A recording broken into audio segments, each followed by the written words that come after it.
persidangan ataupun summit MyCC pada hari ini yang akan berlangsung dari pagi hinggalah lewat petang, dan juga semalam ada bengkel dianjurkan mendapat respon yang positif dari aspek penyertaan.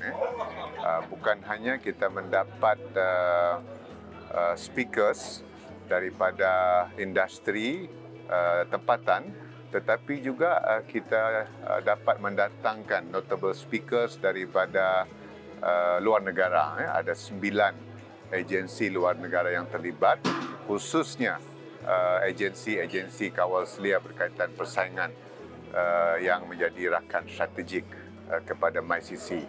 Dan this is an annual summit, dan saya merasakan bahawa pemilihan dua fokus utama untuk summit pada tahun ini adalah amat bertepatan.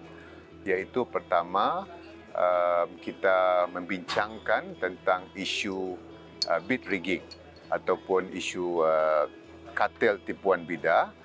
Dan yang kedua adalah untuk kita melihat dalam aspek abusive mergers.